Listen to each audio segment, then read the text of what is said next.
I was outside yesterday and it was really hot. And we're talking about dangerous levels of heat. It's also near record heat this weekend. 107 is our record high at Camp Mabry for today. That was in 2024. And our high I'm forecasting is 106. So we could at least get close to the record today. Tomorrow the record is 106. I think we'll tie it tomorrow.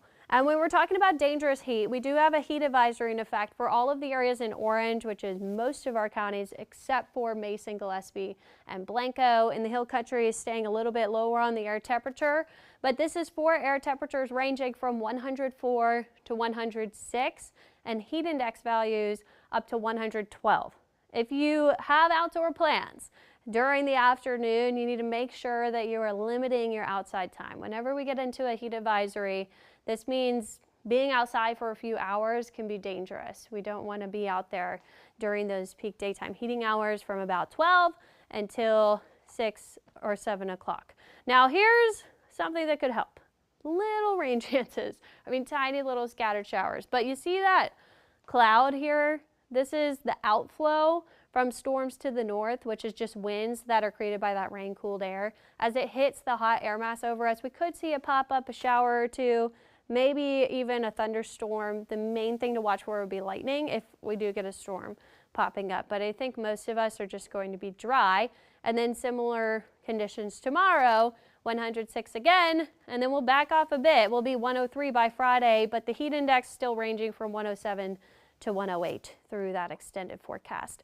So far, we've had 24 triple-digit days this year. Our average is 29, and I'm forecasting 7 more, so I think we will surpass our annual average number. And the reason for that is the heat dome of high pressure still parked right on top of us. We do see a slight shift Thursday to the west because we have low pressure over the Great Lakes.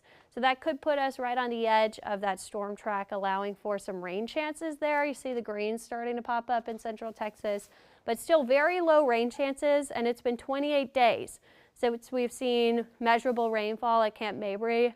It's just been missing that station there. July 24th is the last time we saw rain.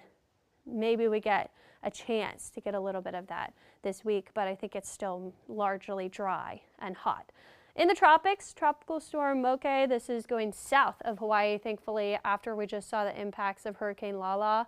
It's not forecast to become a hurricane, but strengthening a little bit and then weakening and eventually becoming post-tropical in the long range. Lala is out there up to sea.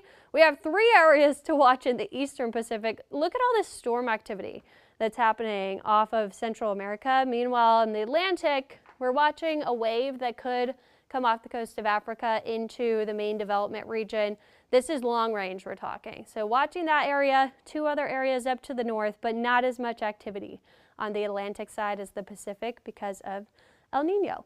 Our Bee Cave camera, though, showing some dust. There's a big plume of Saharan dust that has moved in. It does start to dissipate a little bit into the start of the week, but what it's doing is dropping the dew points. We have 60-degree dew points in the hill country, and then it's much higher out here to the east.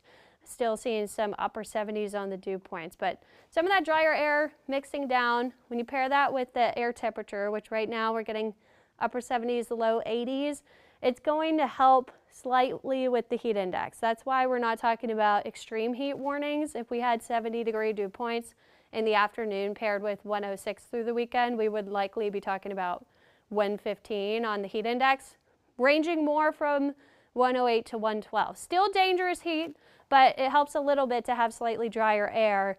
But look at this 7-day forecast. I mean, over 103 every day. We do back off a little bit late week with those slight rain chances, but overnight lows, upper 70s. It's going to be very hot. Make sure you're checking in on your friends and neighbors, especially those who don't have air conditioning. Maybe invite them over. Some are cool to cool off, and we need to stay hydrated all week long.